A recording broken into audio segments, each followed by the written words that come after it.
ACT. Dalam kesempatan kali ini insya Allah akan dinarasumberkan oleh Ustadz Ihsan Tanjung. Sebelum itu mungkin teman-teman bisa mengabarkan lagi nih kondisi teman-teman gimana, apa kabar semuanya sahabat dermawan.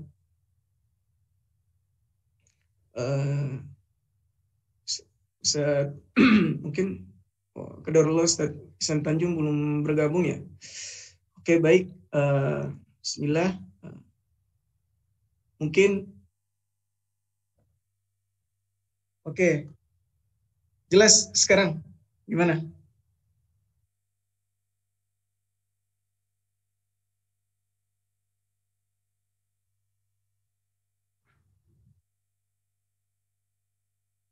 Kakak suaranya kurang kedengaran.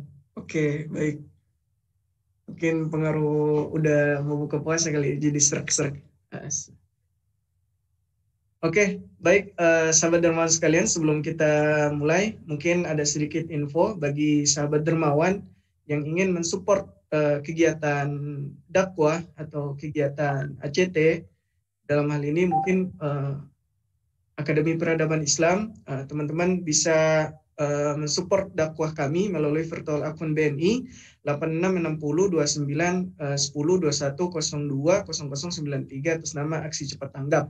Dan mungkin juga sudah disebar juga di grup teman-teman sahabat dermawan, dan juga sekarang bisa teman-teman lihat sendiri di layar atau di share screen yang sudah kami tampilkan.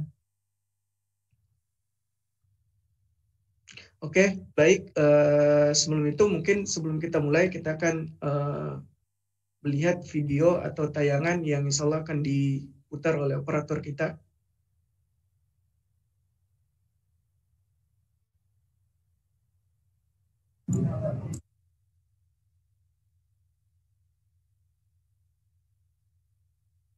Aduh, puasa banyak bocornya.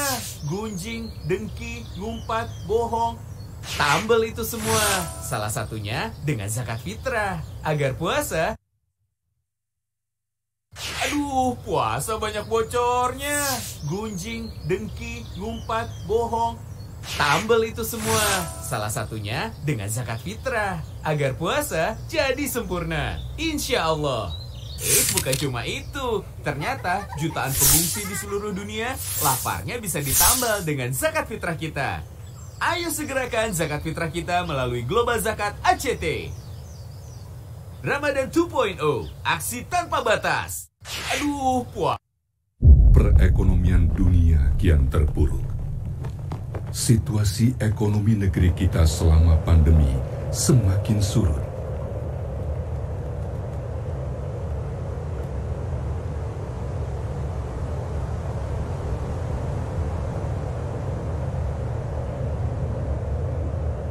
Lebih dari 3 juta pekerja di PHK. Nyaris separuh bisnis UMKM Indonesia pun gulung tikar. Angka kemiskinan baru terus merangkak naik. Mulai 1,5 juta jiwa, dengan kemungkinan terburuknya 8,5 juta saudara jatuh ke dalam jurang kemiskinan. Sebagian pakar mengungkap, resesi tak terelakkan. Sebagian lain berharap cepatnya kebangkitan. Kini, jalan keluar untuk bertahan dan bergerak bangkit adalah yang kita butuhkan. Insya Allah, kedermawanan dalam bersedekah menjadi jawaban. Bersama aksi cepat tanggap, jangan berhenti kirimkan kepedulian. Didukung para dermawan dan elemen pemerintahan, terus mengalirkan sedekah untuk kemanusiaan.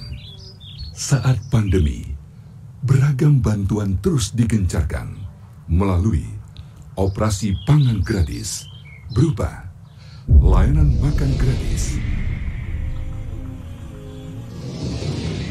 air minum wakaf,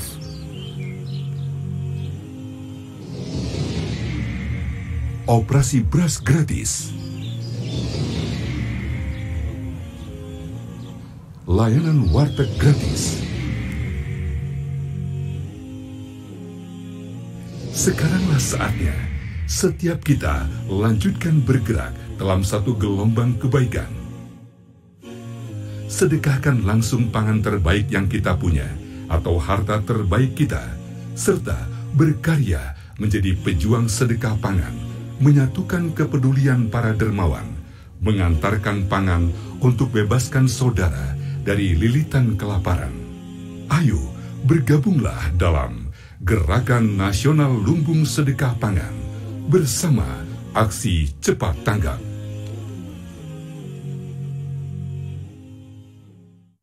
Aduh, puasa banyak bocornya.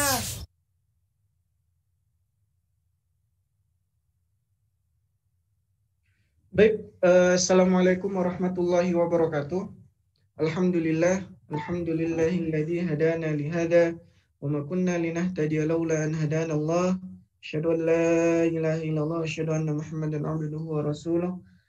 Qala ta'ala fil Qur'anil Aziz, a'udzu billahi minasyaitonir rajim.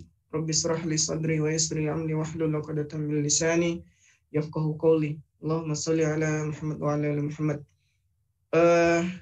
Kembali lagi, saya Ahmad Yani sebagai host dalam kesempatan kali ini dalam agenda kita Akademi Peradaban Islam yang insya Allah akan dibawakan oleh narasumber kita Ustadz Ihsan Tanjung. Sebelum itu saya ingin menyapa kembali nih bagi teman-teman. Apa kabar sahabat dermawan sekalian? Gimana kabar? Masya Allah, ini udah takbir aja nih. Masya Allah.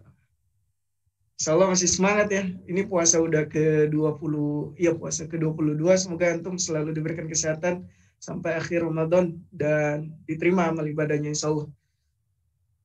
Masih semangat. Kayaknya kita perlu lihat kabar yang lain. Maksudnya mungkin yang belum bisa menjawab melalui mic-nya langsung bisa di room chat. Apakah antum sehat atau sakit, bisa dikabarkan, mungkin kita saling mendoakan lah intinya. Oke, baik.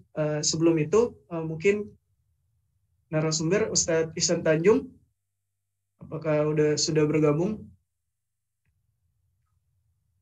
Ya, sambil menunggu beliau bergabung, mungkin kita menginfokan kembali kepada teman-teman sahabat dermawan sekalian yang ingin mensupport dakwah kami melalui ACT. Teman-teman juga bisa berkontribusi melalui virtual akun BNI 866029102102 009 atas nama Aksi Cepat Tanggap, dan juga teman-teman juga bisa menyalurkan zakat, infak, sedekah yang bisa teman-teman salurkan melalui Yayasan Aksi Cepat Tanggap yang sekarang teman-teman sahabat dermawan sekalian sedang mengikuti salah satu program atau salah satu agenda dari ACT dari sekian banyak agenda-agenda besar yang sedang dibuat.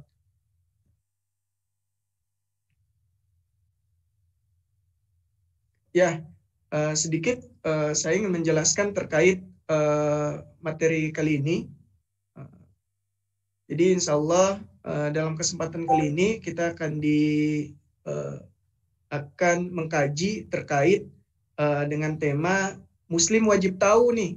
Muslim wajib tahu, waspadai tandanya demi Allah akan terjadi. Insya Allah akan dibawakan oleh Ustadz Ihsan Tanjung LC, dan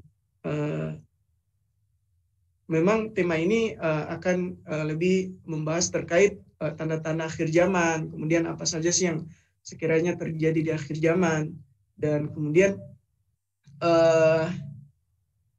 tindak atau waspada apa saja sih yang seharusnya kita sebagai muslim nih harus mempersiapkan dan harus kemudian bisa untuk mempersiapkan diri dalam menyiapkan diri kita menyambut akhir zaman seperti ini. Simpang siur prediksi para ahli mengenai fenomena akhir zaman, tanda-tandanya sudah Rasulullah sampaikan juga. Namun bagaimana cara kita untuk menyikapi intinya? Apa yang perlu kita persiapkan dan apa yang perlu kita waspadai sebagai seorang muslim. Itu yang mungkin sangat penting dalam kesempatan kali ini akan kita kaji atau kita belajar bersama-sama. Tentunya memang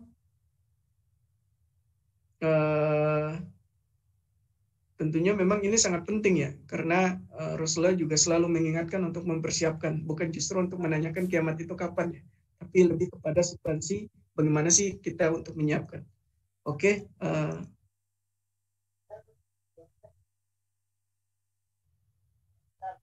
ahlan wa sahlan Ustadz Ihsan Tanjung. Assalamualaikum Ustadz. Assalamualaikum. Waalaikumsalam warahmatullahi wabarakatuh. Suara Ahlan, saya Ustadz. terdengar? Dengar Ustadz, jelas, alhamdulillah. Ya, mohon maaf, boleh dicoba share screen-nya, materi PowerPoint-nya, kan sudah saya kirim. Oke, baik Ustadz.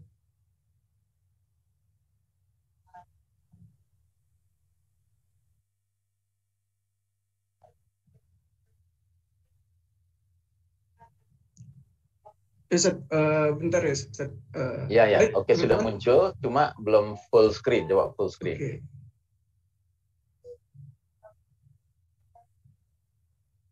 Oke, alhamdulillah full screen. Sekarang coba maju ke depan yang ada huruf Arabnya. Huruf Arabnya muncul nggak? Maju satu slide.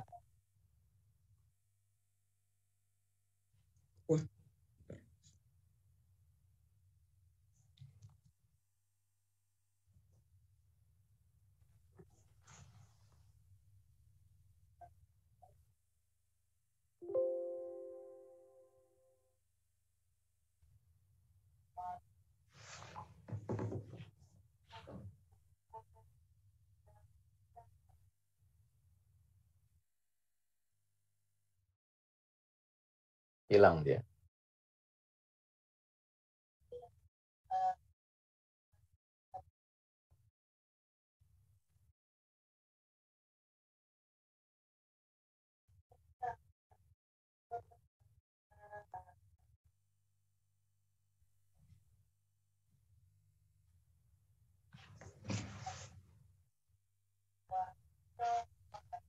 Ya, muncul lagi, alhamdulillah. Oke, coba maju satu slide.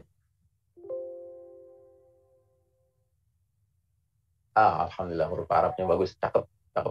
Alhamdulillah. Sudah, cukup try out-nya. Ya, cakep, alhamdulillah. Syukurlah.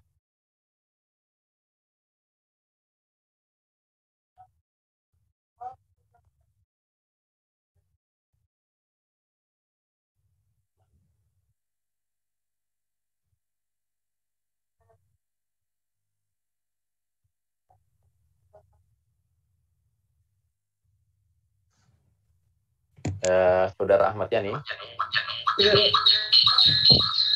ada yang kirim chat mengatakan belum terlihat ininya, screen, share screen-nya.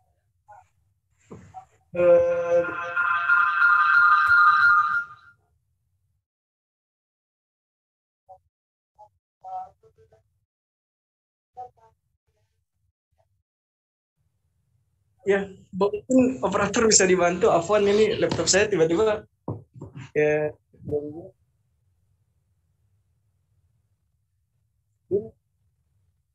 Oke.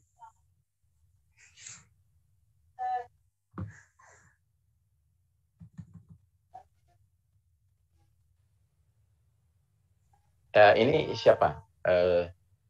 Saudara Naim ya. Ini yang share screen Saudara Naim.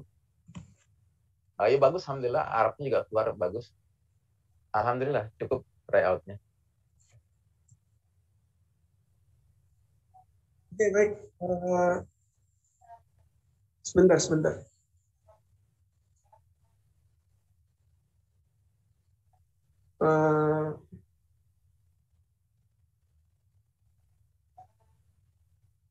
Oke, bismillahirrahmanirrahim. Afwan, tadi ada kesalahan teknis.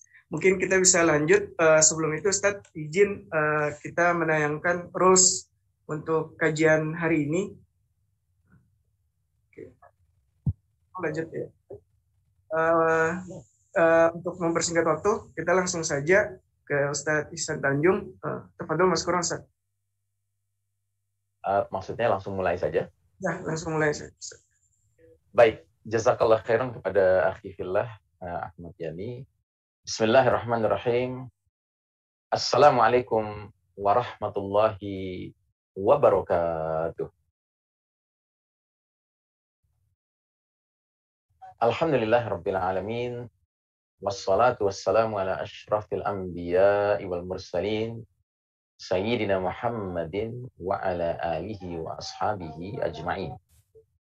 Faqala Allah Ta'ala fi kitabihil karim. Ba'da a'udhu billahi minasyaitanir rajim. Ya ayyuhalladzina amanu taqullaha haqqa tuqatihi wa la tamutunna illa wa antum muslimun. Hadirin jamaah rahimakumullah, alhamdulillah sore hari ini dengan izin Allah Ta'ala kita dipertemukan dalam majelis ilmu, sekalipun tidak wajhan biwajhin, tidak face to face, tidak darat, tetapi melalui sarana daring atau online. Namun kita tetap berharap kepada Allah semata, semoga majelis kita ini termasuk diberkahi Allah Ta'ala. Semoga para malaikat turut hadir mendoakan ampunan dan rahmat Allah untuk siapapun yang menuntut ilmu dan belajar semata-mata mengejar ridha Allah Subhanahu wa Ta'ala.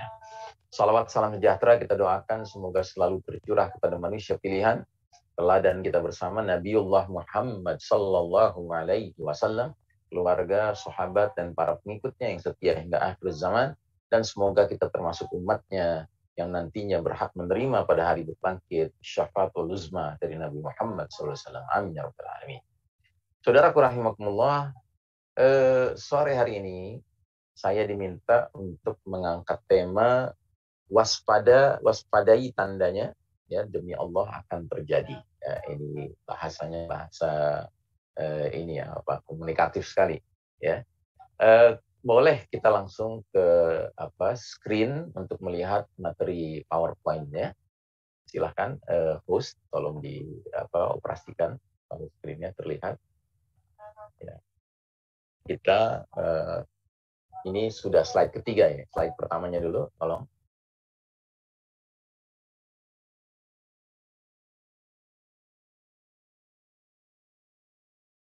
Ya, jadi waspadai tandanya itu kurang huruf I kecil satu ya. Waspadai tandanya demi Allah akan terjadi. Ya, langsung saja masuk ke slide berikutnya, please. Next slide. Baik, ada satu ayat di dalam Al-Quranul Karim di mana Allah Ta'ala berfirman, surat Al-Ahzab 63, Ba'da a'udzu billahi minasyaitonir rajim, yas'alukan nasu 'anis sa'ah. Manusia bertanya kepadamu, kepada Nabi Muhammad sallallahu alaihi wasallam tentang as-sa'ah. Qul innama ilmuha 'indallah. Katakanlah wahai Muhammad kepada mereka yang bertanya itu, sesungguhnya ilmu pengetahuan tentang as-sa'ah, tentang hari kiamat itu hanya di sisi Allah Ta'ala. Ya. Jadi manusia yang dimaksud di sini adalah masyarakat kaum Quraisy. Ingat, kaum Quraisy waktu itu adalah kaum yang kafir, yang musyrik, ya, mempersekutukan Allah Subhanahu wa Ta'ala. Yang pada dasarnya mereka meyakini hidup itu hanya di dunia saja. Setelah meninggal, setelah wafat, setelah mati, sudah selesai. Tidak ada kelanjutannya. Datang Nabi Muhammad SAW sebagaimana nabi-nabi terdahulu, menyampaikan dakwah tauhid. Yang di dalamnya juga mengingatkan akan terjadinya as-sa'ah, hari kiamat, sebagai pintu menuju alam berikutnya, alam al-akhirah. Ya. Nah, sehingga kalimat manusia kaum Quraisy bertanya kepada Nabi Muhammad SAW tentang kiamat ini adalah kalimat yang menggambarkan sebuah pertanyaan berfondasikan keraguan, ketidakpercayaan. Atau dengan kata lain, ini pertanyaan ejekan kepada Nabi Muhammad SAW. Kurang lebih maksud pertanyaan ini adalah, ya Muhammad, kalau memang benar akan terjadi kiamat, kapan? Begitu. Maka Nabi disuruh sama Allah, jawab, katakan kepada mereka, sesungguhnya ilmu pengetahuan tentang peristiwa kiamat kapan terjadinya itu hanya di sisi Allah Ta'ala. Tidak ada manusia lain yang tahu kapan kiamat akan terjadi. Tanpa kecuali, termasuk Nabi Muhammad SAW sendiri tidak tahu kapan kiamat akan terjadi. Ya. Namun, Nabi kita diberi oleh Allah ilmu tentang tanda-tanda semakin dekatnya peristiwa kiamat. Tapi kapan dia terjadi, sesungguhnya hanya Allah yang tahu. Ya. Nah, di ujung ayat ini yang menarik. Ya. Allah mengakhiri ayat ini dengan berfirman, wa ma yudrika la'alla as-sa'ata takunu qaribah. Dan tahukah kamu wahai Muhammad, boleh jadi as-sa'ah, boleh jadi kiamat sudah dekat waktunya. Nah, ini yang menarik ya. Jadi lewat ayat ini kita orang-orang beriman diajarkan untuk memiliki dua sikap. Kalau ada orang iseng, orang jahil, orang kafir, ya, bertanya kepada kita, ya Muslim, kalau kamu merasa benar dalam segala hal, coba sebutkan kapan kiamat akan terjadi. Jawablah dengan memadukan dua sikap ini. Sikap pertama apa? Sikap tawadu, rendah hati. Katakan pada mereka, pengetahuan tentang hal itu cuma Allah yang tahu. Ya. Tapi di sisi lain, ya, kita harus bersikap menghayati, boleh jadi kiamat itu sudah dekat waktunya. Jadi itu sikap orang beriman. Orang beriman tidak boleh bersikap menganggap kiamat itu masih jauh. Tidak. Dia harus senantiasa memiliki sikap mental bahwa kiamat itu sudah dekat. Ya. Kenapa? Karena dengan dia meyakini bahwa kiamat sudah dekat, tumbuhlah dalam dirinya apa yang disebut dengan preparation, upaya persiapan diri. Tapi kalau dia menanamkan dalam dirinya bahwa kiamat masih jauh, yang timbul adalah kelalaian. Ya, timbul adalah kelalaian. Ya. Baik, next slide please.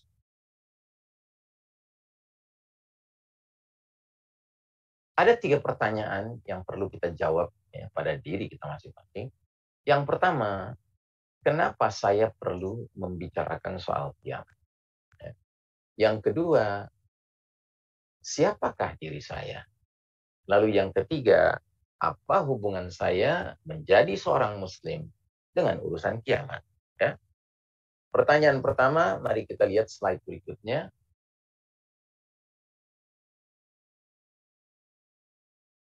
Kenapa saya perlu membicarakan soal kiamat? Tahukah kita bahwa beriman kepada hari kiamat merupakan bahagian integral dari inti akidah dinul Islam, ajaran Islam.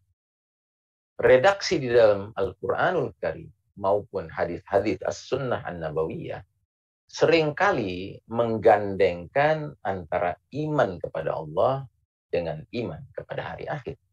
Ya. Next slide, please.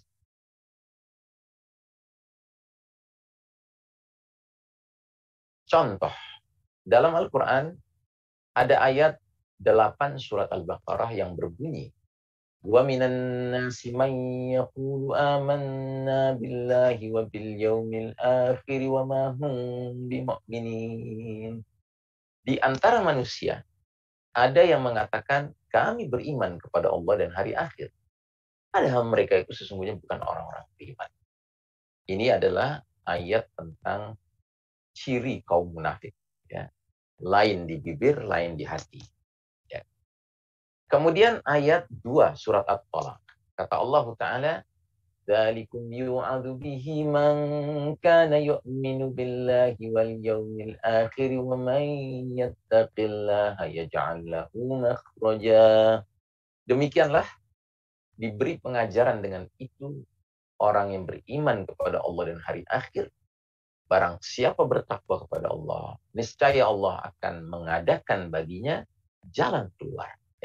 Nah, jadi dalam 2 ayat ini, tema yang berbeda, tapi ada penyebutan iman pada Allah dan hari akhir dalam konteks kebersamaan. Ya, digandengkan. Ini ayat. Sekarang kita lihat hadis. Next slide, please.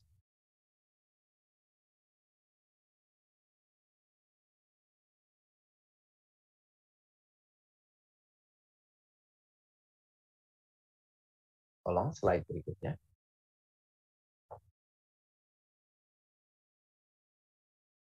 Ya, ini ada satu hadis riwayat Ibnu Hibban. Dalam satu hadis saja 3 kali diulang-ulang iman pada Allah dan hari akhir. Mari kita lihat. Man kana yu'minu billahi wal yawmil akhir falyukrim jarahu. Barang siapa beriman kepada Allah dan hari akhir, hendaklah menghormati tetangganya.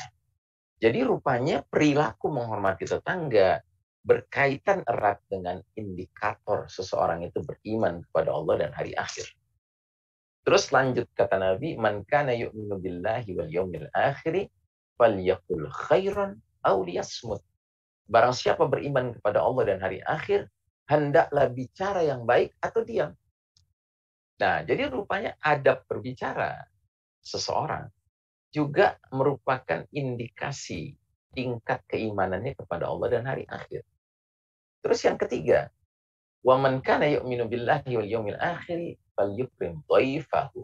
Barang siapa iman kepada Allah dan hari akhir, hendaklah menghormati tamunya. Jadi sampai adab menghormati tamu saja juga di dalam ajaran Islam ini menjadi indikasi ya tebal tipisnya iman seseorang kepada Allah dan hari akhir. Masya Allah. Jadi dalam satu hadis ini saja 3 kali disebutkan oleh Nabi berulang-ulang, yu'minu billahi wal yawmil akhir, iman pada Allah dan hari akhir. Next slide please. Nah, seringnya penyebutan iman kepada Allah dipasangkan, digandengkan bersamaan dengan iman kepada hari akhir, baik di dalam Al-Quran maupun dalam hadis-hadis as-sunnah an-nabawiyah, sehingga dapat kita simpulkan bahwa urgensi pentingnya iman kepada hari akhir setara dengan iman kepada Allah Subhanahu wa taala. Ya. Jadi orang tidak dikatakan beriman kepada Allah kalau imannya kepada hari akhir tidak ada. Ya. Nggak bisa itu. Ya, itu sesuatu yang aksiomatik ya, harus satu paket ya. Baik, next slide please. Kemudian urusan kiamat ini ada 2. Ada yang disebut dengan kiamat individu ya, yakni kematian masing-masing manusia yang jadwalnya berbeda-beda, yang kata Nabi Muhammad SAW dalam sebuah hadis, man mata faqad qamat qiyamatuhu. Barang siapa meninggal dunia, maka telah berlakulah kiamat baginya. Ya, ini kiamat individu. Sementara ada kiamat alam semesta, yakni berakhirnya dunia yang fana ini dengan kehancuran total atas kehendak Allah Ta'ala yang Maha Kuasa yang telah menciptakannya. Ya. Nah, tentunya yang kita bicarakan sore hari ini adalah kiamat yang kedua, yakni berakhirnya dunia yang fana ini dengan segala tanda-tandanya. Next slide, please.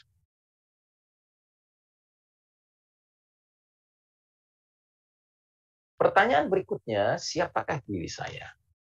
Saya adalah seorang hamba Allah yang terlahir di era Nabi Muhammad SAW. Sedangkan Nabi Muhammad SAW adalah Nabi terakhir dari seluruh rangkaian para Nabi. Yang karenanya beliau sering dijuluki Nabi akhir zaman. Ya, jadi kita ini hamba Allah yang terlahir di era Nabi akhir zaman.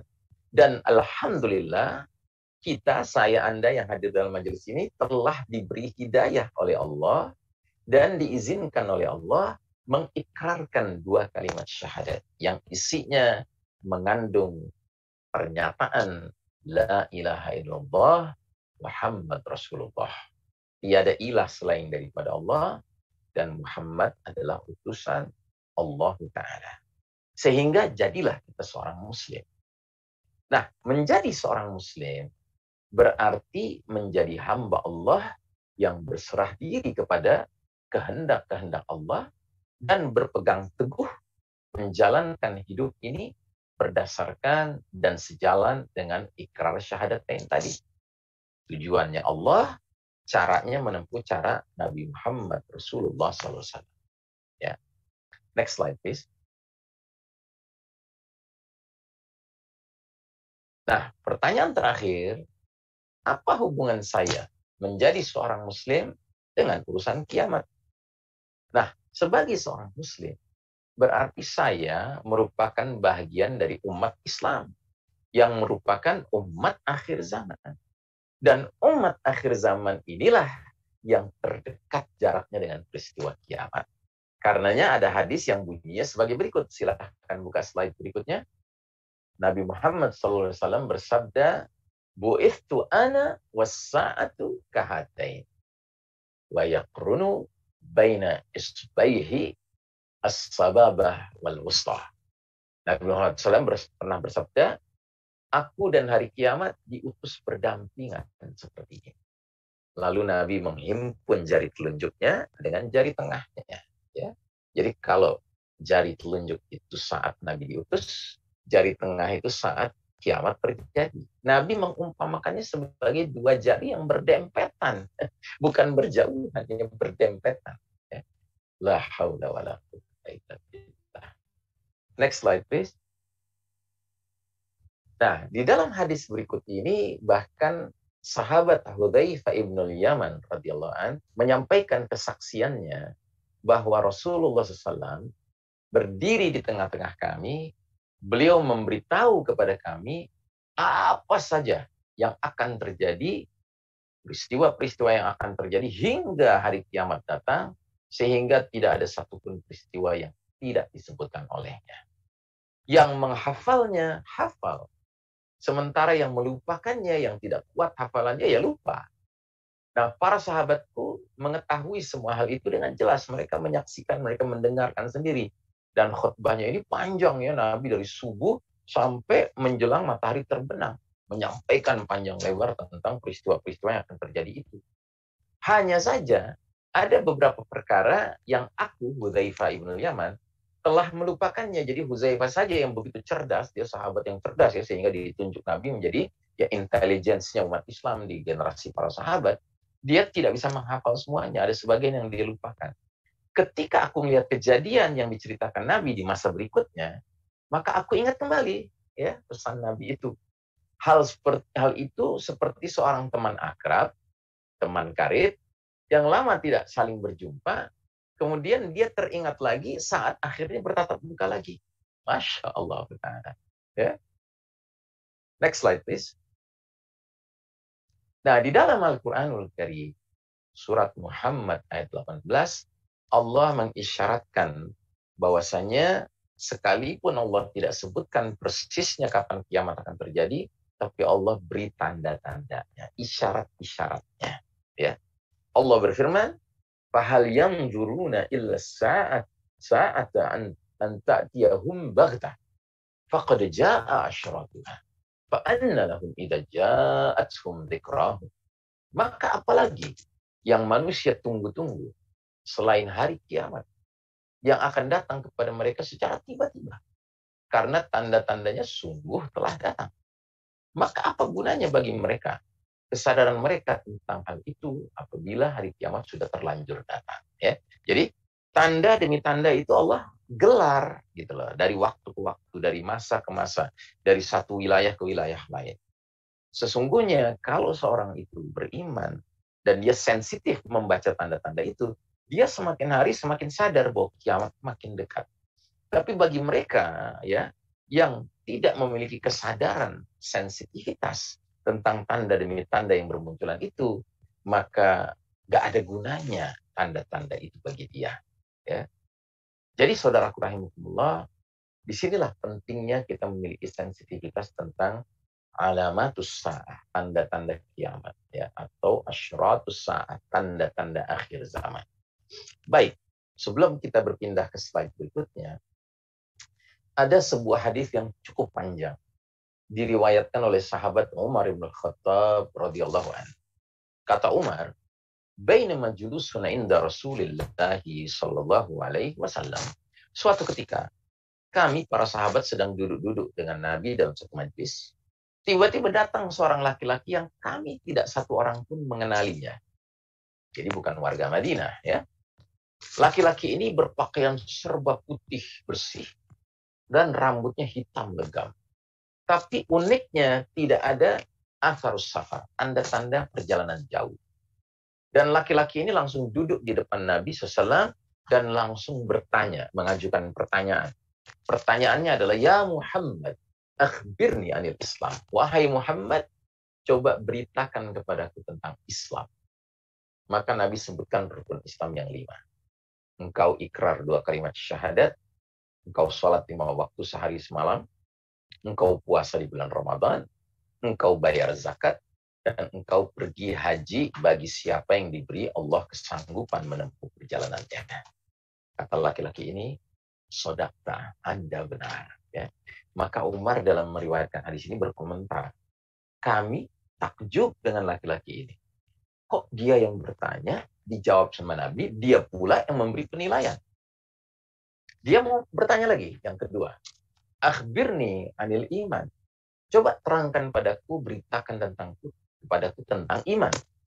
Nabi sebutkan rukun iman yang 6. Ya, iman pada Allah, kepada kitab-kitabnya, rasul-rasulnya, ya, kemudian para malaikatnya, kemudian takdir, baik yang menyenangkan maupun yang tidak menyenangkan, serta hari akhir.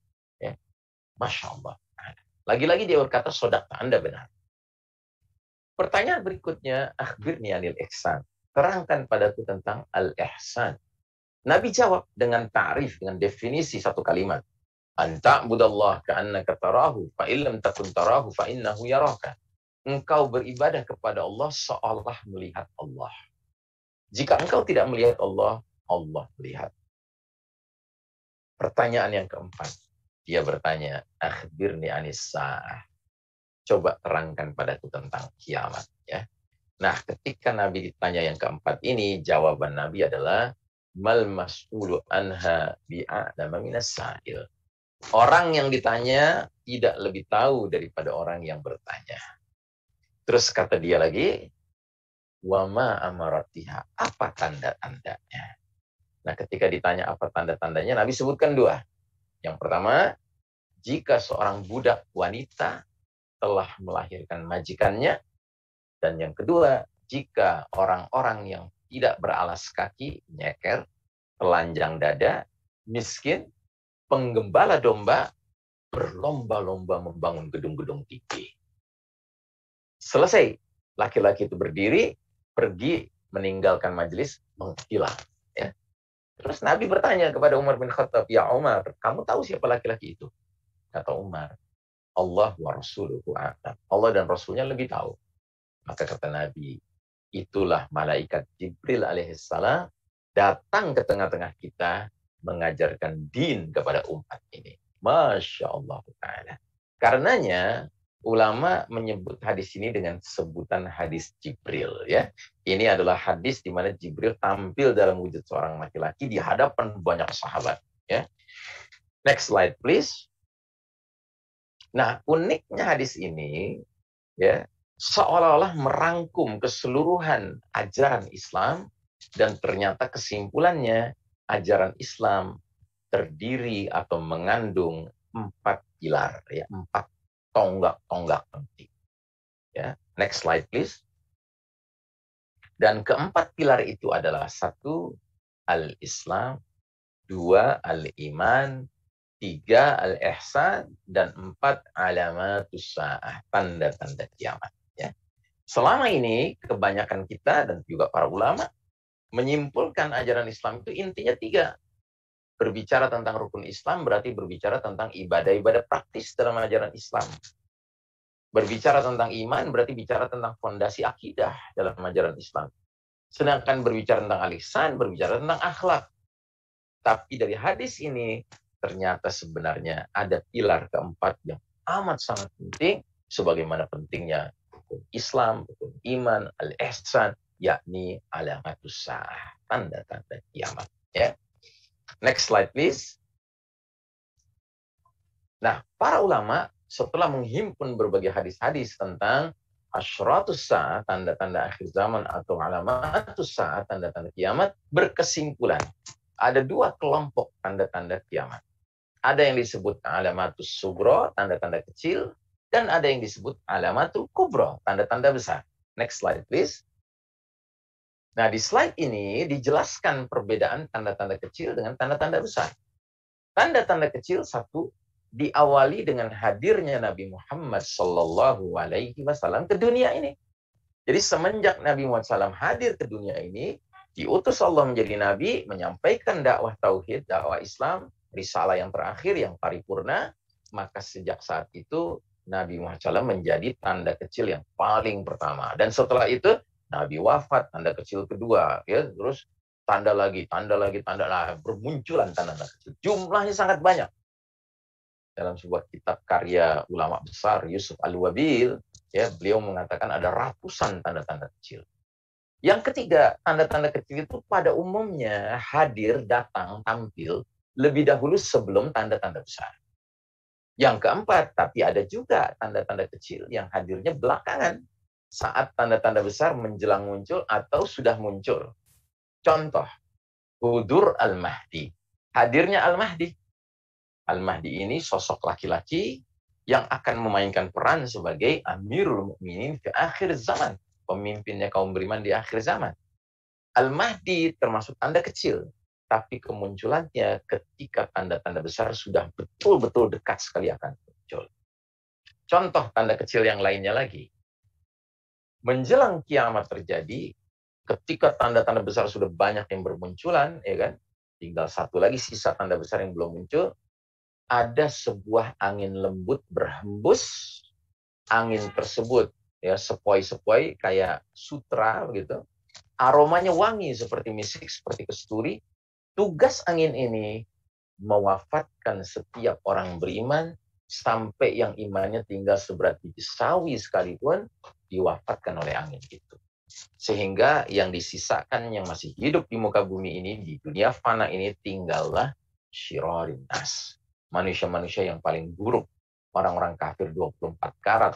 Dan mereka akan melakukan aneka kemungkaran sampai mereka lah yang ditakdirkan Allah mengalami peristiwa dahsyat kiamat itu. Masya Allah Ta'ala. Artinya Allah sayang sama kita orang beriman. Sehingga kita tidak akan mengalami peristiwa kiamat. Yang mengalami cuma orang-orang kafir 24 karat. Ya. Nah, jadi saudaraku rahimahullah. Ya, itu tanda kecil ya, angin itu bukan tanda besar, tapi munculnya ketika tanda-tanda besar sudah bermunculan. Nah, sekarang kita bicara tanda-tanda besar. Apa cirinya? Satu, semua tanda-tanda besar hadir ketika kiamat sudah dekat sekali akan terjadi. Dua, jumlahnya terbatas, hanya 10. Tiga, begitu dia muncul laksana biji-biji manik yang berjatuhan dari sebuah tasbih. Ya. Dan yang keempat, cirinya semua tanda-tanda besar itu bersifat extraordinary, luar biasa. Ya, dia bukan seperti tanda-tanda kecil. Contoh, matahari terbit dari barat. Oh, itu peristiwa luar biasa. Contoh, Isa alaihissalam turun dari langit. Itu peristiwa luar biasa. Contoh, khurujud Dajjal, keluarnya Dajjal dengan segala tipu daya dan sihirnya yang luar biasa. Sampai dia bisa menghidupkan orang yang sudah dia bunuh, dia belah dua, dia perintahkan untuk berdiri lagi orang itu dengan izin Allah tentunya. Ya. Nah, jadi bermunculannya tanda-tanda besar ini sudahlah dia bersifat luar biasa dan dia bermunculan kayak biji tasbih yang berjatuhan. Ya, next slide please. Karenanya Nabi Muhammad SAW bersabda, al-ayatu khorazatun manzumatun fi silk. Ya, iyaqta' as-silk fayatba'u ba'duha ba'dan. Tanda-tanda besar kiamat itu laksana biji-biji manik yang tersusun rapi dalam tali, jadi kayak tasbih. Apabila tali itu digunting, diputus, maka sebagiannya berjatuhan mengikuti sebagian lainnya. Next slide please. Nah, ini ada video singkat ya, tolong diklik itu tanda play-nya. Ya. Nah, ya, jadi itu tasbih digunting. Jadi kalau kita bisa bikin dia super slow motion, ya kan? Sesungguhnya tasbih-tasbih itu berjatuhannya satu demi satu akan terlihat. Tapi masalahnya, ya, kita tidak bisa melihatnya karena begitulah perumpamaan tanda-tanda besar muncul. Jadi bayangkan tanda besar muncul, manusia kaget karena luar biasa sekali. Belum hilang kagetnya, ya, tiba-tiba muncul lagi yang berikutnya dan itu luar biasa lagi. Jadi luar biasa. Tanda-tanda besar itu ya, sangat luar biasa ya, bermunculannya kayak berjatuhannya biji-biji manik ya. Baik, next slide please.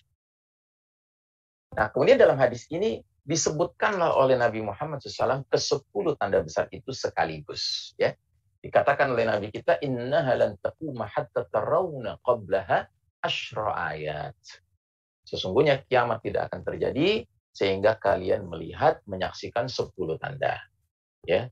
Ada ad-dukhan, kabut asap yang akan menyelimuti seluruh planet bumi 40 hari 40 malam. Yang kedua ada Dajjal. Yang ketiga ada Dabah, binatang melata yang keluar dari perut bumi, yang tugasnya memberi tanda siapa orang beriman, siapa orang kafir. Ya. Yang keempat, matahari terbit dari tempat terbenamnya, dari barat. Yang kelima, turunnya Isa alaihissalam diantar oleh 2 malaikat, satu di kanan, satu di kirinya. Ya. Dan turunnya Isa alaihissalam di antara tugasnya nanti adalah membunuh Dajjal. mengajak semua orang kafir termasuk ahli kitab Yahudi Nasrani memeluk ajaran Nabi terakhir Nabi Muhammad SAW. Bahkan Isa AS menjadi pengikut Nabi Muhammad SAW. Yang keenam, Ya'juj wa Ma'juj. Dua kaum, ya, anak keturunan Adam, yang merupakan mufsiduna fil ard, rusak di muka bumi. Mereka ketika sudah keluar, ya, mereka itu akan dalam jumlah yang fantastis, yang tidak mungkin bisa diperangi oleh orang-orang beriman, yang jauh kalah jumlahnya dibandingkan jumlah mereka. Ya. Sedangkan nomor 7, 8, 9 adalah khasfun, ya, pembenaman bumi, satu di wilayah timur, satu di wilayah barat, dan yang ketiga di semenanjung Arab. Ya. Dan khusus yang merupakan pembenaman bumi di semenanjung Arab, merupakan peristiwa pembenaman antara kota Mekah dan Madinah, yang sekaligus membenamkan suatu pasukan jahat yang ingin memerangi Al-Mahdi dan orang-orang yang berbaikat pada Al-Mahdi. Sehingga peristiwa pembenaman di Jazirah Arab itu, pembenaman pasukan itu sekaligus menjadi tanda bagi setiap muslim bahwasanya laki-laki yang dibaiat sebelumnya, beberapa waktu sebelum pasukan itu dibenamkan, itu benar-benar adalah Amirul Mukminin fi akhir zaman. Ya. Nah, sementara yang ke-10, api keluar dari Yaman, menggiring manusia ke tempat mereka berkumpul untuk mengalami dahsyatnya peristiwa kiamat. Ya. Nah, yang jadi catatan adalah para ulama memiliki ikhtilaf, perbedaan perselisihan pendapat tentang urut-urutan ke-10 tanda besar ini, kronologinya. Ya. Mereka hanya bersepakat pada poin yang nomor 10. Karena Nabi jelas-jelas mengatakan, wa akhiru dzalika, dan yang terakhir sekali dari semua tanda-tanda itu, api keluar dari Yaman. Sementara untuk nomor 1 sampai nomor 9, para ulama punya perbedaan urut-urutan kronologis pendapat ijtihad. Ya. Baik, saudaraku rahimakumullah, kembali kepada hadis Jibril tadi. Ketika Nabi ditanya oleh Jibril, coba terangkan pada soal kiamat, Nabi dengan polos mengatakan, yang ditanya nggak lebih tahu daripada yang bertanya. Ya kan? Tapi akhirnya dikejar terus sama Jibril dengan pertanyaan berikutnya, coba sebutkan tanda. Nabi sebutkan 2 tanda. Tanda pertama, wanita, budak wanita yang melahirkan majikannya. Tanda kedua, orang yang telanjang dada, tidak beralas kaki, nyeker, ya, miskin, penggembala domba, berlomba membangun gedung-gedung tinggi. Nah, yang unik ya adalah poin yang kedua ini. Next slide, please. Jadi, Nabi bersabda, wa antarul hufat al-urat al-'adat wa ri'a asya'i yatatawaluna fil bunyan.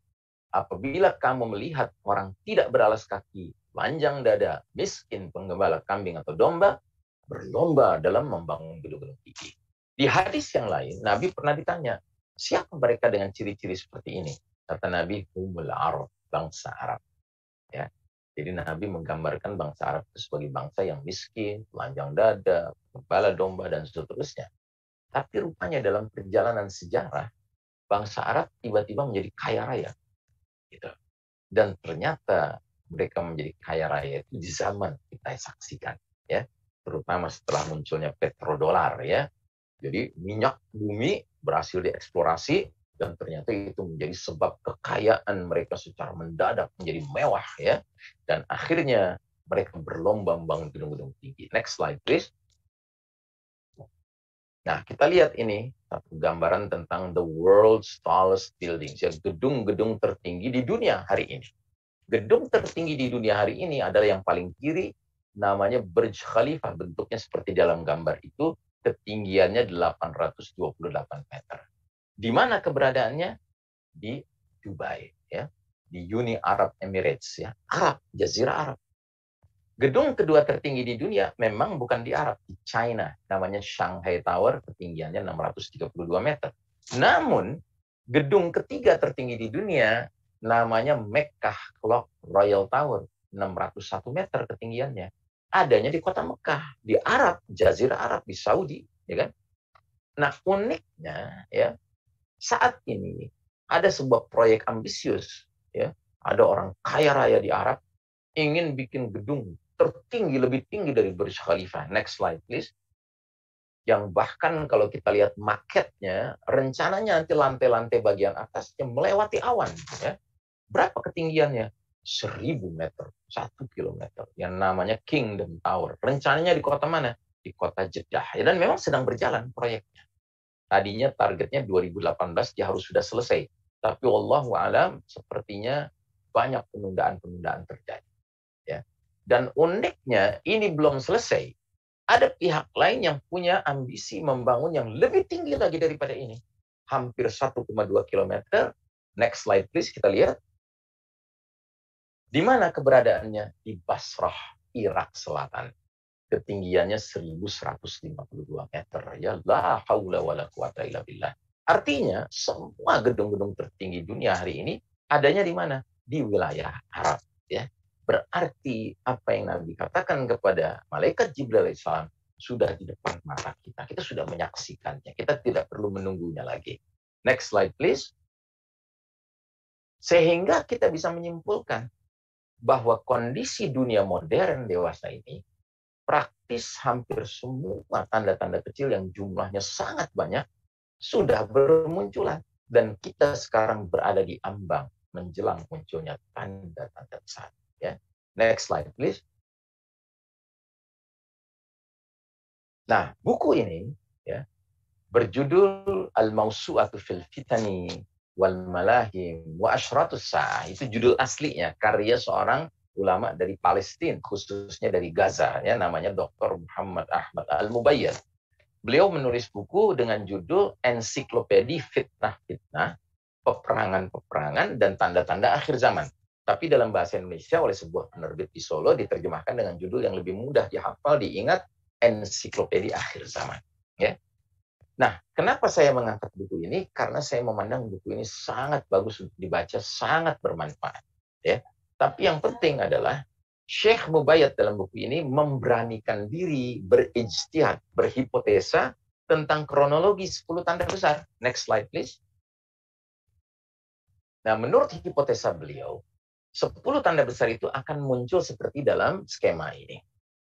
Pertama, kedua, dan ketiga adalah bencana-bencana dahsyat. Ad-Dukhan, kabut asap menyelimuti bumi, seluruh wilayah timur, wilayah barat terselimuti oleh kabut asap itu selama 40 hari 40 malam.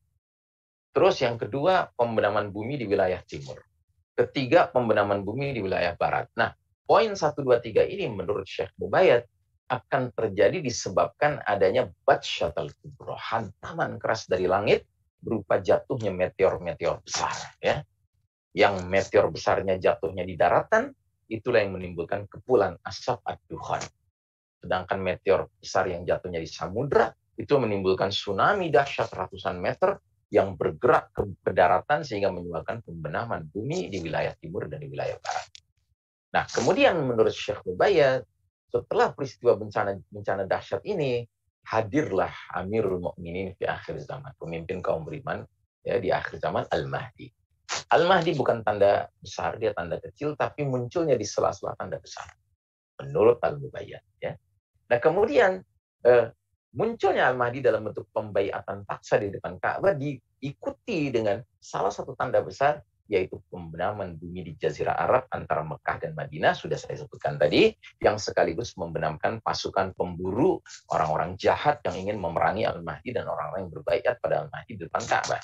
Tapi mereka dibenamkan sama Allah. Dan peristiwa pembenaman itu menggerakkan, memobilisir umat Islam yang paham bahwa ini pertanda alam, bahwasanya benar-benar laki-laki yang dibaiat depan Ka'bah itu bukan seorang laki-laki sembarangan, tapi dialah Amirul Mukminin di akhir zaman. Sehingga kaum muslimin akan berdatangan rame-rame untuk membaiat Al-Mahdi.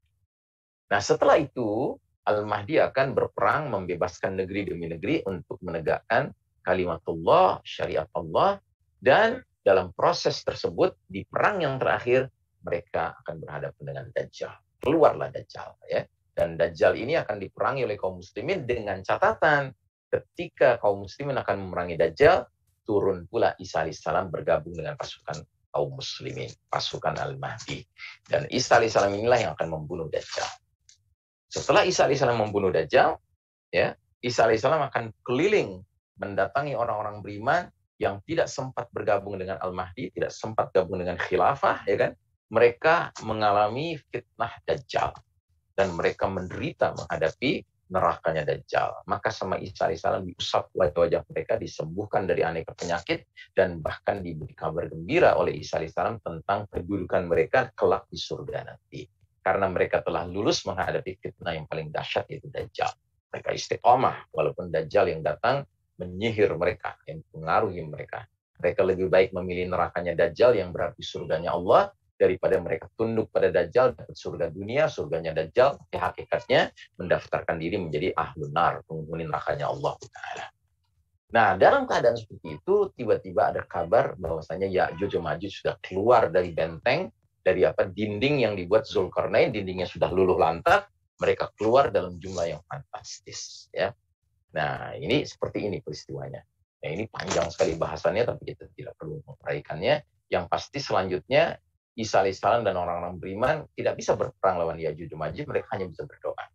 Doa mereka dikabulkan Allah sehingga Ya'juj Ma'juj dibasmi oleh Allah Ta'ala dengan makhluk kecil saja, cacing, ulat yang menggigit tengkuk-tengkuk Ya'juj Ma'juj, ya.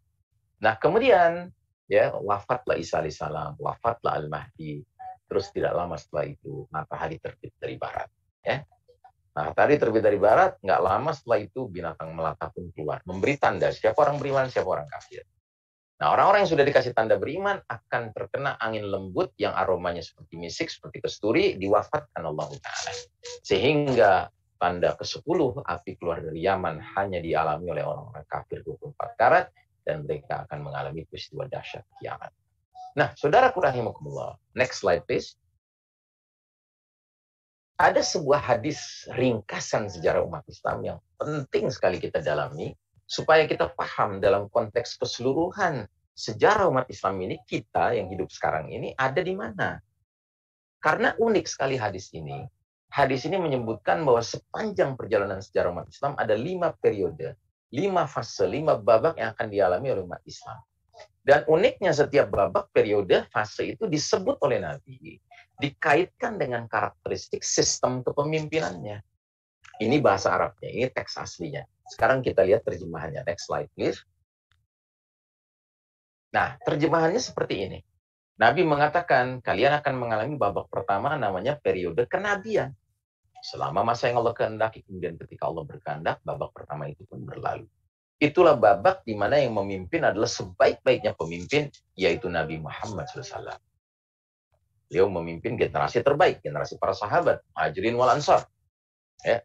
Sudah berlalu, tidak berlangsung lama, cuma 23 tahun. Terus datang babak kedua, kata Nabi, babak kekhalifahan yang selaras, sejalan, sesuai dengan metode kenabian dalam hal kepemimpinannya. Berlangsung selama masa yang Allah kehendaki, dan ketika Allah berkehendak, babak kedua itu pun berlalu. Ya. Nah, babak kedua itu ditandai dengan umat memiliki para pemimpin yang dijuluki Khulafaur Rasyidin. Khalifah-khalifah yang dibimbing Allah Ta'ala. Terdiri dari para sahabat-sahabat pilihan, sahabat-sahabat istimewa, sahabat-sahabat yang sudah dijanjikan surga oleh Nabi. Mereka lah Abu Bakar Siddiq, Umar bin Khattab, Utsman bin Affan, Ali bin Abi Thalib, dan sebagian sejarawan menambahkan yang kelima, Hasan bin Ali. Total kepemimpinan mereka tidak lama juga, hanya 30 tahun. Sudah berlalu. Terus datang babak ketiga, periode Mulkan Abdan, raja-raja menggigit. Selama masa yang Allah kehendaki, kemudian ketika Allah berkehendak, babak ketiga itu pun berlalu.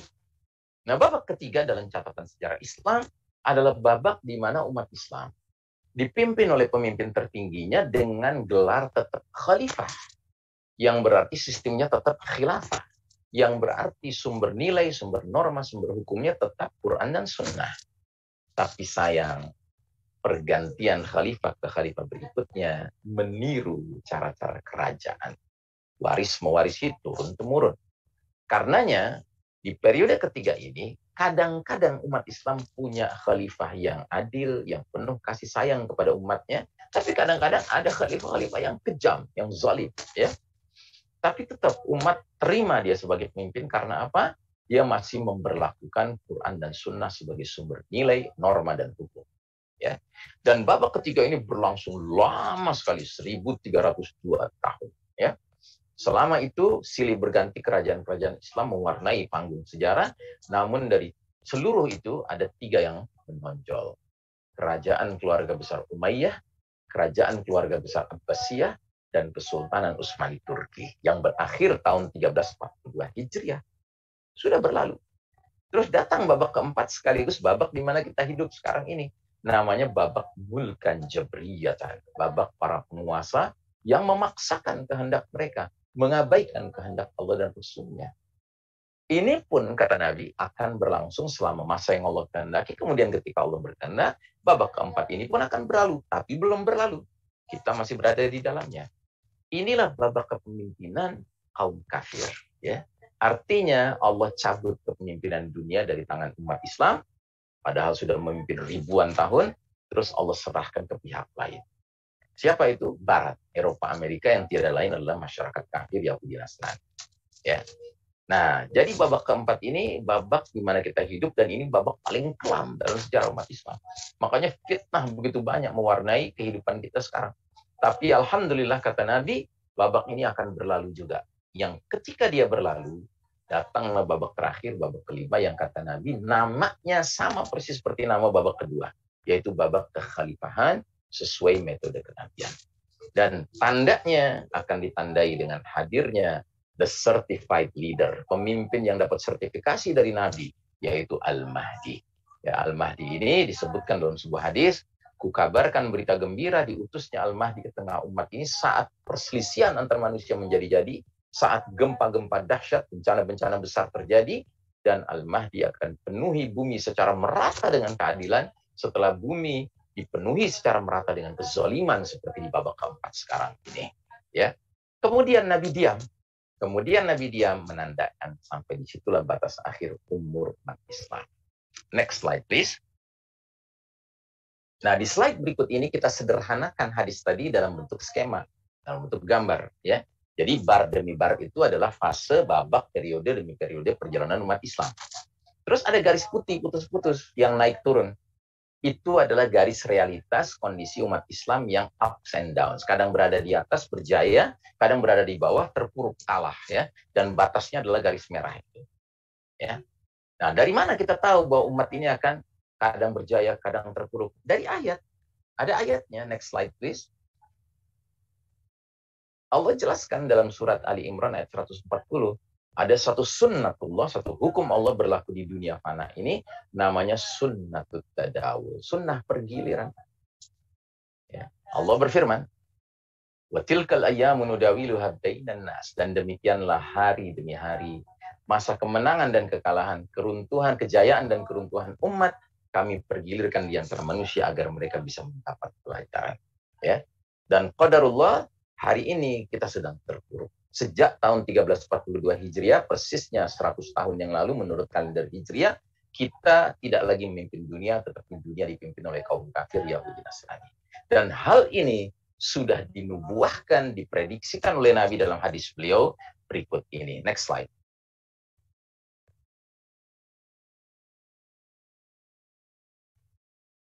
Nabi bersabda, la tattabi'unna sunanal ladzina min qablikum shibran bi shibrin wa dhira'an bi dhira'in hatta law dakhalu fi juhri dabbin lataba'tumuh. Sungguh kalian umat Islam kelak nanti di akhir zaman benar-benar akan mengikuti tradisi, kebiasaan, tata cara hidup orang-orang sebelum kalian.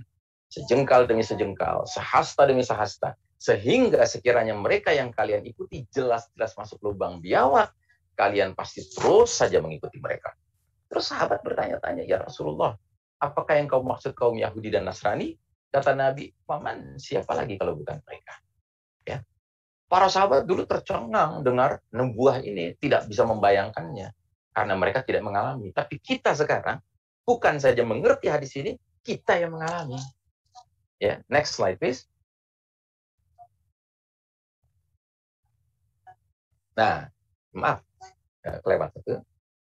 Nah, jadi kalau kita lihat selama 1342 tahun Hijriah, umat Islam berjaya, kita memperkenalkan kepada umat manusia lainnya sistem hidup berfondasikan iman tauhid. Tiba-tiba tahun 1342 Hijriah berlaku sunnah tadawul, sunnah pergiliran. Allah mentakdirkan umat Islam berakhir masa kepemimpinannya, kemudian mulai masa kepemimpinan kaum kafir. Umat Islam kalah. Ya. Nah, apakah mungkin kaum kafir yang memimpin dunia akan meneruskan, mewariskan sistem iman tauhid? Tidak mungkin. Karena mereka beriman tidak, bertauhid tidak. Justru mereka perkenalkan sistem hidup yang fondasinya kekufuran dan kesyirikan. Next slide, please. Nah, peradaban kaum Yahudi Nasrani ini mengikuti peradaban Rum yang hedonis. Ya. Rum itu bangsa Romawi. Hedonis itu artinya apa? Mengikuti hawa nafsu. Ya. Next slide, please. Kaum hedonis melandasi hidupnya berdasarkan menuhankan hawa nafsu dan dunia menjadi tujuan akhir. Gak ada tujuan akhir selain dunia. Next slide, please. Sehingga dalam surat Ar-Rum, bangsa Romawi, ayat ke-7, Allah jelas-jelas menggambarkan karakter mereka. Ya'lamuna zahiran minal hayatid dunya, wahum 'anil akhirati hum ghafilun. Mereka, bangsa Rum, bangsa Romawi, hanya memahami, mengerti, mengetahui perkara-perkara zahir, material, dari kehidupan dunia ini saja. Sedangkan mereka tentang akhirat lalai. Ya. Nah, jadi kaum seperti inilah yang memimpin dunia sekarang.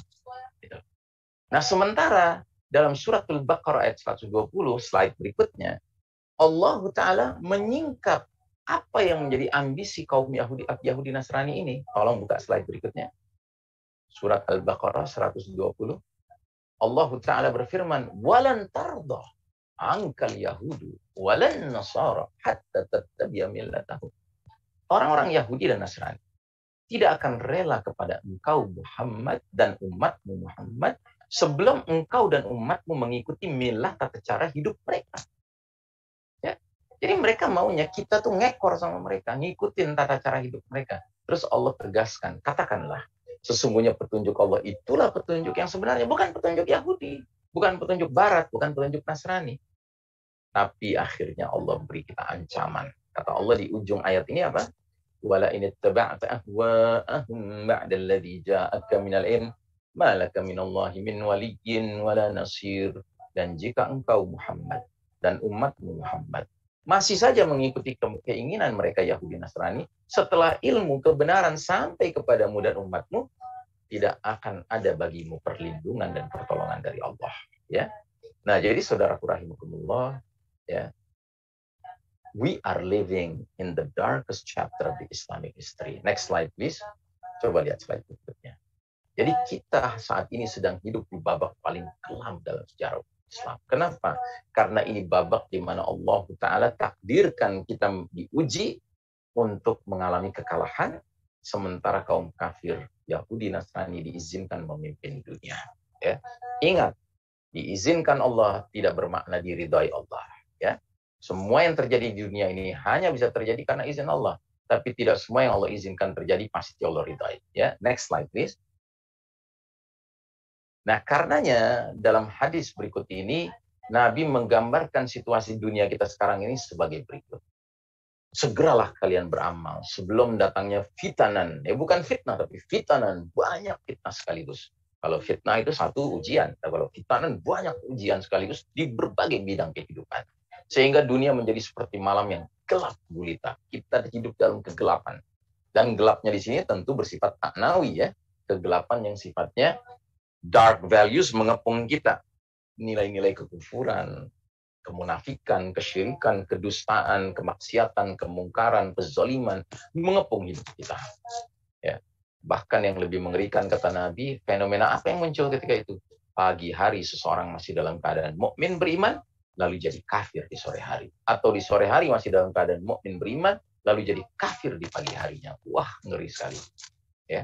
Bukan, Nabi tidak bilang pagi berbuat baik, sore berbuat jahat, bukan. Perbandingannya jelas-jelas pindah kapling, tadinya beriman jadi kafir. Ya. Dan itu sebabnya apa? Intinya, orang itu rela menjual agamanya demi memperoleh barang kenikmatan dunia. Ya. Jadi ikut ketularan dengan yang mimpin dunia. Yang mimpin dunia cuma ngerti dunia, akhirnya ya orang-orang yang mengaku beriman juga banyak yang akhirnya dunia oriented, materialis, sekularis. Ya. Next slide, please.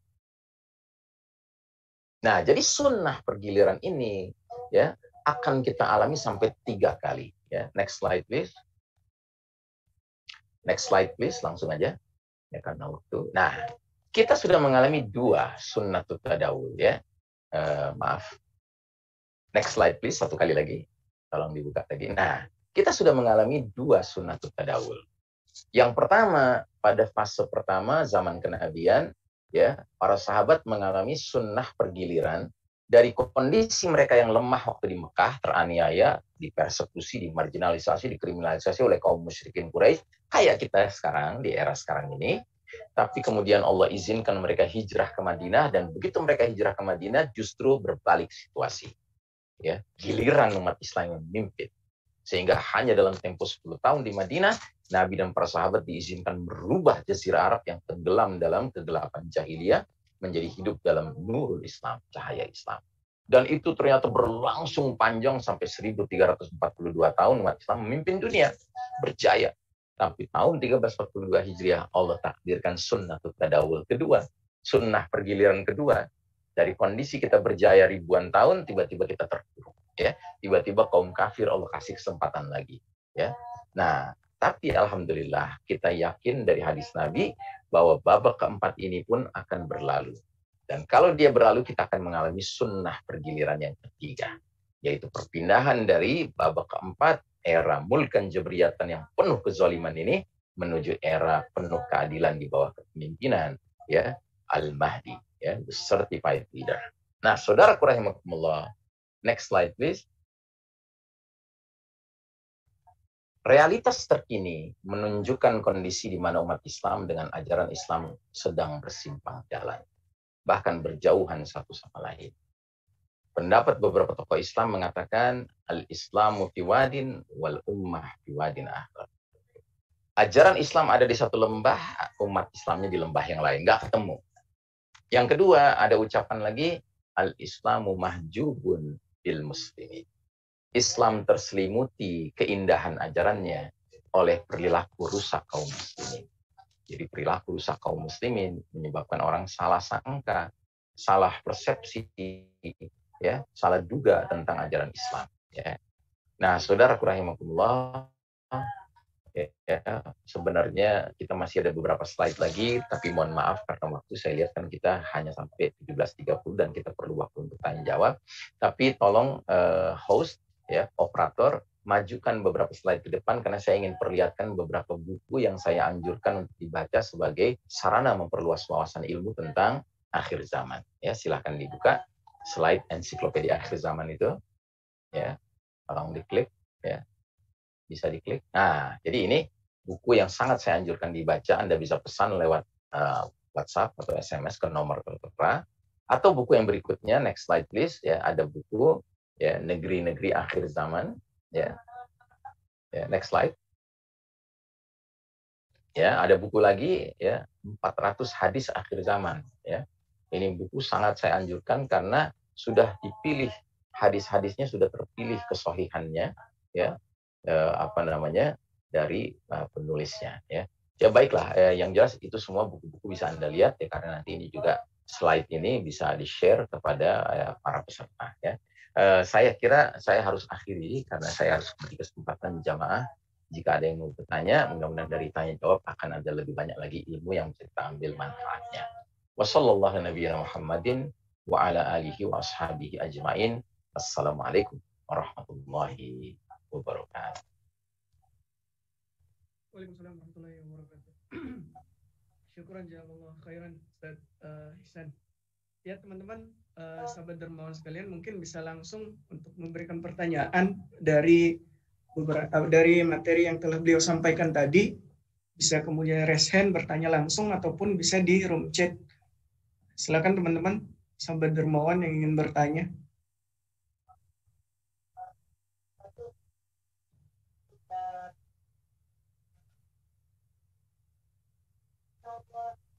Baik, sahabat dermawan, apa ingin bertanya? Oke, mungkin sembari menunggu para peserta bertanya, Ustaz, saya mungkin kasih mukadimah pertanyaan dan tadi materinya cukup seru juga, Ustaz. Saya juga pribadi sering mengikuti atau sering juga melihat berita-berita atau misalnya kajian-kajian terkait akhir zaman. Cuman terkait pribadi, pandangan saya, Ustaz, tentang kajian-kajian akhir zaman yang kemudian dipresentasikan kepada jamaah maupun kaum muslimin yang ada di Indonesia ataupun dalam keseluruhan umat muslim di dunia.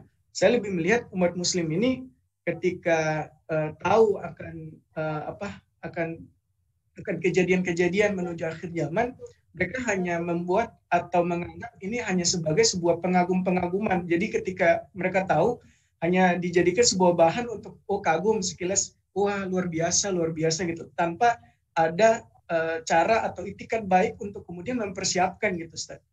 Ini yang mungkin harus kita perjelas lagi kepada kaum muslimin, kiranya ketika kita sudah mengetahui apa sih langkah-langkah atau itikat baik kita untuk kemudian mempersiapkan ini, Ustaz.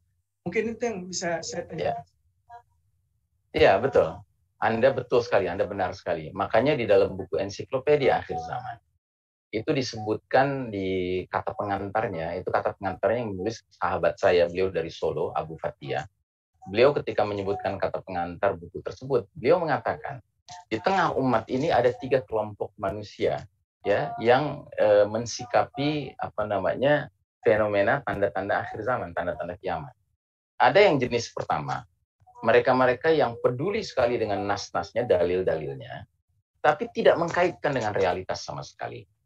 Ya, sehingga akibatnya seolah-olah dalil-dalil itu menjadi sesuatu yang nggak ada hubungan dengan realitas. Gitu.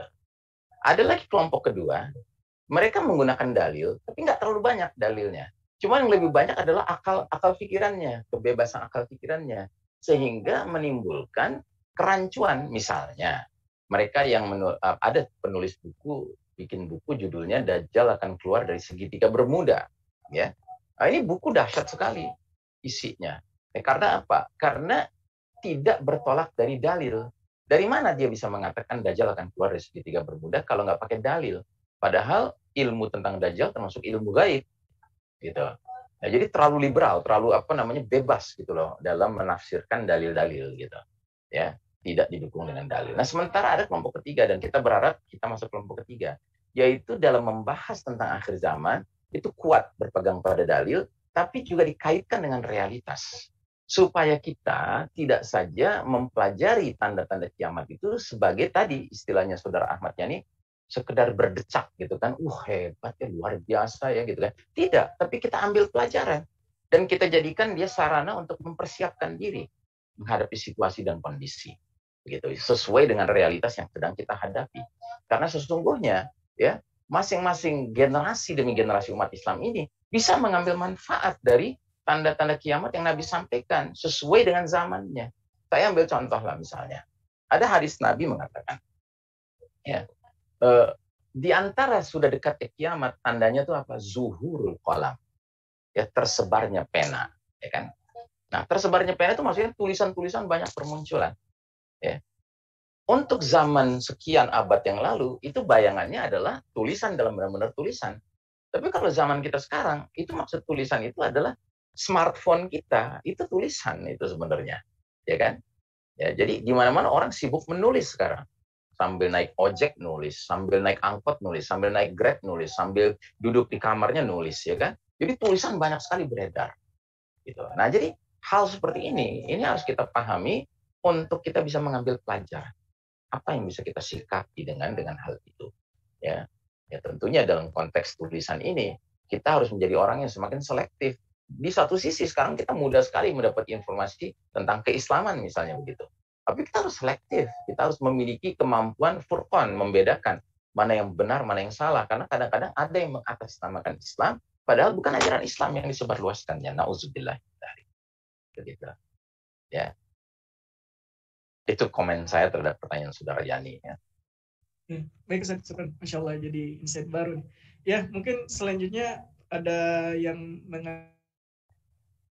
acungkan tangan melalui resen Haris Fadilah, silakan. Ya, syukron kepada host. Baik, izin bertanya Ustadz, ingin menanyakan tadi kan digambarkan ada 5 fase ya di dalam sebuah hadis. Yang sekarang kita masuk kepada fase mulkan jabarian gitu ya, kepada penguasa-penguasa yang memaksakan kehendak. Nah, yang ingin ditanyakan bagaimana tanggapan antum terkait sekelompok orang yang ketika kita masuk fase ini, ya sudah, buat apa kita misalnya mewujudkan ekonomi syariah, buat apa kita masuk ke dalam politik gitu. Buat apa kita memilih pemimpin yang katakanlah didukung umat Islam. Toh kita ada di zaman fase kegelapan tadi, seperti yang Ustadz bilang. Toh nanti hasilnya akan sama saja, karena kita akan berada di fase kegelapan ini. Nah, bagaimana tanggapan Antum Ustadz terkait dengan sekelompok orang yang berpikiran seperti itu?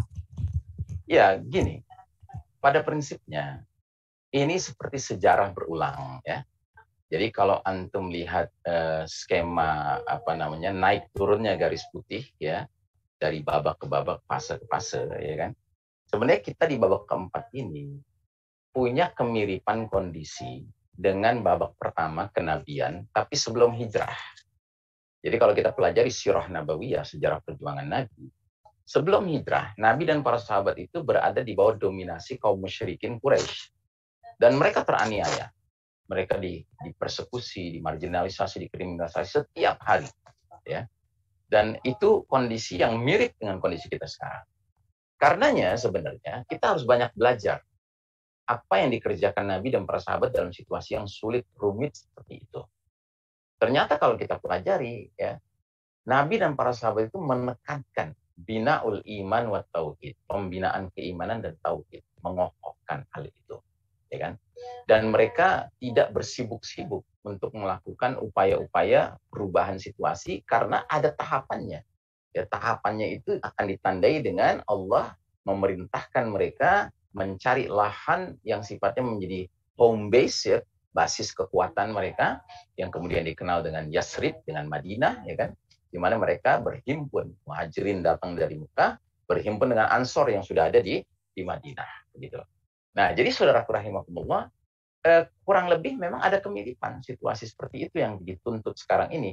Kita harus sadar bahwa dominasi kaum kufar hari ini menyebabkan apapun yang kita kerjakan sekarang ini pada hakikatnya akan sulit untuk benar-benar bisa tampil secara utuh. Makanya yang sering saya katakan, kalau kita yakin kita sudah berada di babak keempat, dan saya termasuk yang husnuzon pada Allah, ya, sangka baik kepada Allah bahwa kita di babak keempat ini sudah agak di ujung-ujung nih menjelang memasuki babak kelima. Yang berarti apa? The certified leader sudah tidak lama lagi akan datang. Nah, karenanya kita harusnya sekarang memfokuskan perhatian kita, menyiapkan diri dan keluarga kita untuk pantas dipilih oleh Allah menjadi bahagian dari Jaisul Mahdi, dari pasukan Al-Mahdi itu, ya kan? Dan diantaranya arahan Allah tentang hal ini, diantaranya surat Ali Al-Ma'idah ayat 54, 55, 56. Itu fokus kita sekarang. Fokus kita adalah seperti kata Allah, hai orang-orang beriman, barang siapa di antara kalian sudah murtad dari agamanya, Allah akan datangkan satu kaum yang baru, generasi baru. Yang generasi baru itu punya ciri-ciri tertentu. Apa ciri-cirinya? Satu, yuhibbuhum wa yuhibbuna. Allah cinta mereka, mereka cinta Allah. Dua, adzillatin 'alal mu'minin, berlemah lembut dengan sama orang beriman. Enggak, istilahnya fanatik kelompok sehingga ngeledek kelompok lain, ya kan, kelompok Islam lain gitu, bahkan kerjanya mencela dan sebagainya gitu. Berlemah lembut. Ya, karena ini bukan zamannya kita harus, ya, eksklusivitas, ya, berfanatik dengan kelompok-kelompok kita, tidak. Ini zaman memang penuh dengan fitnah. Terus yang ketiga, aizzatin 'alal kafirin.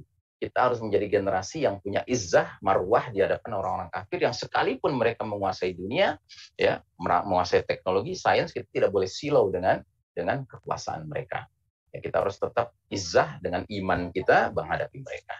Terus yang keempat, semangat kita beragama harus semangat yujahiduna fi sabilillah, berjihad di jalan Allah. Kita ingin untuk mengangkat agama ini sehingga mulialah Islam dan umat Islam. Ya, terus yang kelima, kita harus menjadi generasi yang la yakhafuna laumata laim, tidak takut celaan orang yang suka mencela.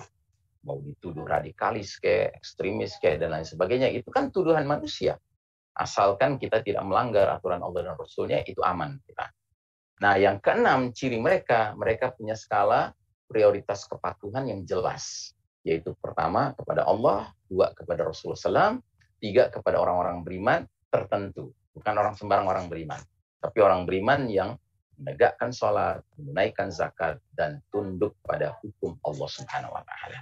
Nah, jika generasi seperti ini sudah muncul, maka generasi ini akan dipilih sama Allah untuk nantinya bersama-sama Al-Mahdi ya mendirikan babak kelima, ya babak khilafatun ala minhajin nubuwah. Jadi itu pandangan saya, wallahu a'lam bishawab, bisa jadi berbeda dengan pandangan penanya, ya kan. Tetapi yang pasti kita ini perlu skala prioritas sesuai dengan situasi kondisi kita yang mirip dengan kondisi babak pertama side A, ya kan, ada side A, side B, side sebelum hijrah dan side B setelah hijrah, begitu.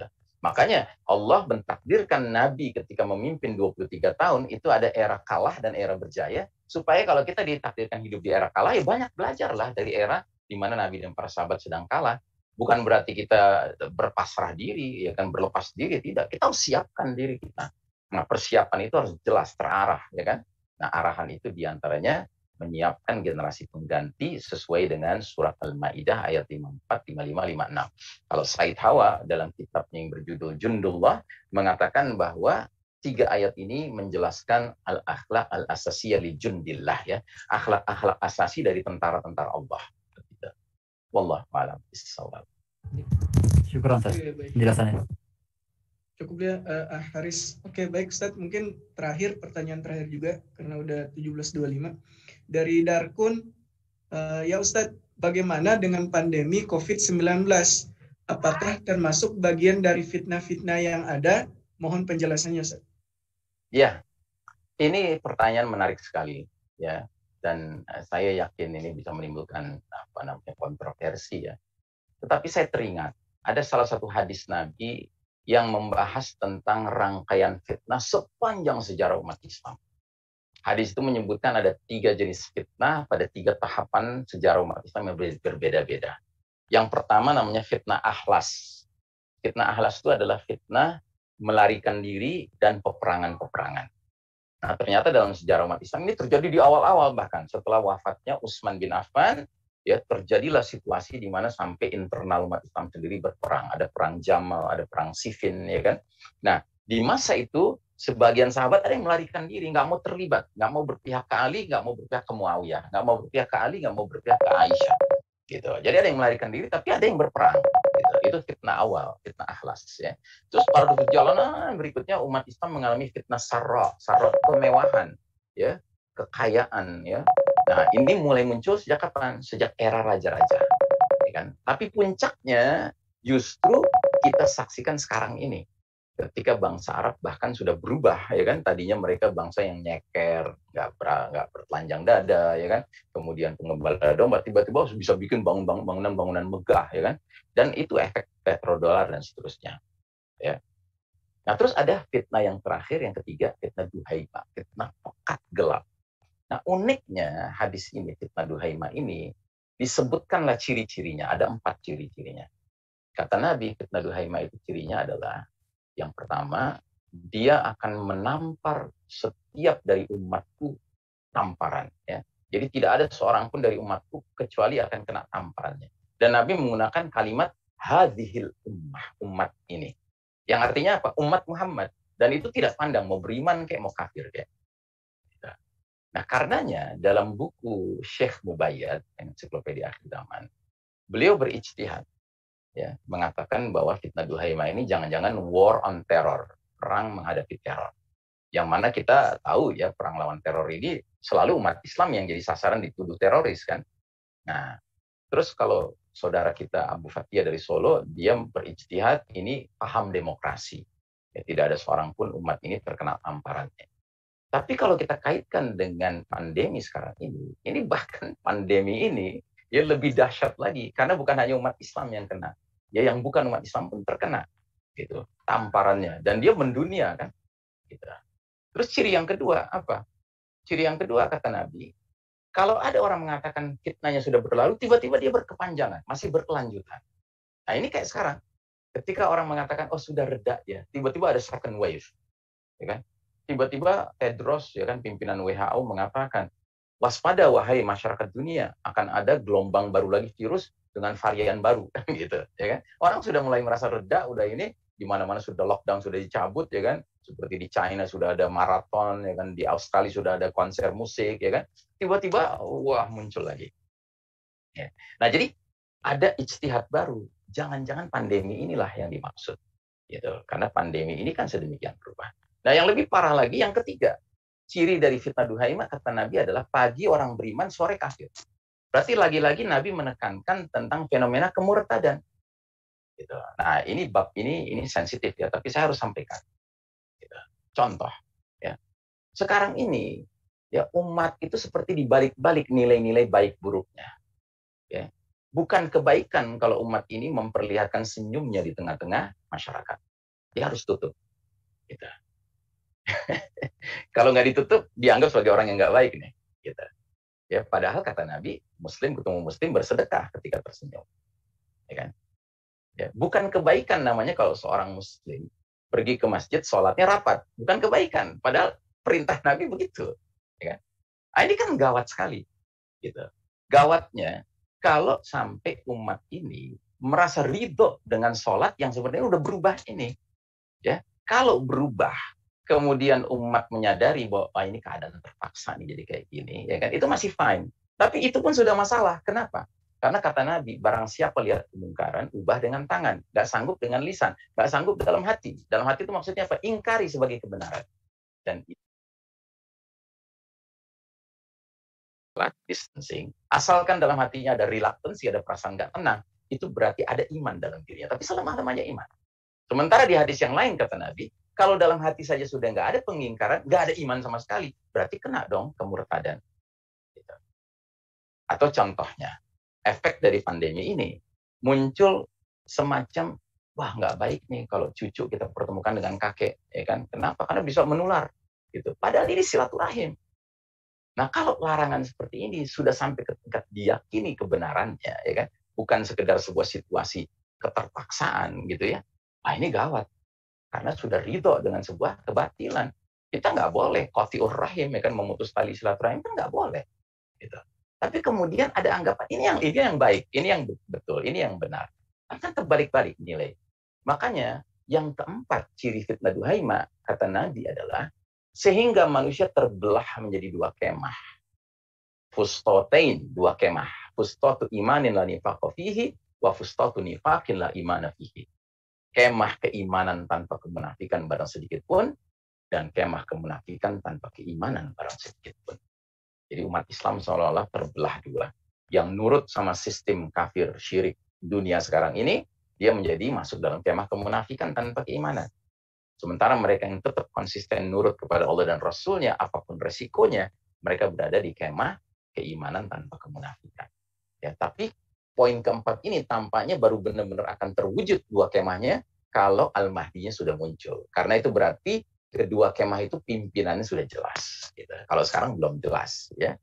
Gitu. Nah, terus ujung dari hadis ini yang paling mengkhawatirkan, Nabi kemudian mengatakan, jika semua hal tadi sudah muncul, tunggulah keluarnya Dajjal hari itu atau esok hari. Ya. Nah, jadi ini yang kita khawatirkan. Jika benar bahwa pandemi ini memenuhi kriteria dan memang di mata Allah Ta'ala, inilah fitnah duhaimah, berarti tanda-tanda demi tanda sudah semakin dekat sampai ke tingkat bahkan tanda besar keluarnya Dajjal itu sudah dekat sekarang ini. Ya, wallahu a'lam bishawab. Ya, kita berdoa kepada Allah Ta'ala, semoga Allah Ta'ala mengizinkan kita keluar sebagai orang yang tetap istiqomah dalam iman Islam, sekalipun fitnah demi fitnah ini semakin dahsyat. Dan memang akan semakin dahsyat. Ya, nggak ada ceritanya fitnah akan semakin ringan. Kenapa? Karena kita akan menjelang datangnya fitnah puncak, yaitu Dajjal. Sehingga fitnah itu kayak gunung gitu lah. Ya, makin lama makin menanjak. Kalau kita berhasil lewat yang ini, mudah-mudahan kita berhasil lewat yang ini. Mudah-mudahan kita berhasil lewat ini. Tapi kalau masih di level lereng saja sudah terpuruk, sudah mengalami penyimpangan, jangan harap menghadapi yang berikutnya, apalagi puncaknya Dajjal, bisa selamat. Ya. Wallahu a'lam bishawab. Masya Allah. Syukur Ustaz atas penyampaiannya. Alhamdulillah. Tadi terakhir untuk pertanyaan dan telah tiba kita di penghujung acara, di akhir acara Akademi Peradaban Islam ACT dengan pemateri Ustadz Ihsan Tanjung. Dan mungkin terakhir untuk sahabat dermawan sekalian, kesimpulan Ustadz dari sekian penyampaian antum dari tema yang sudah disampaikan Ustaz untuk 1 menit ke depan Ustaz. Silakan Ustaz. Baik. Pada prinsipnya saya hanya ingin mengatakan bahwa marilah kita benar-benar kunyah-kunyah, kita tadaburi surat Muhammad ayat 18. Di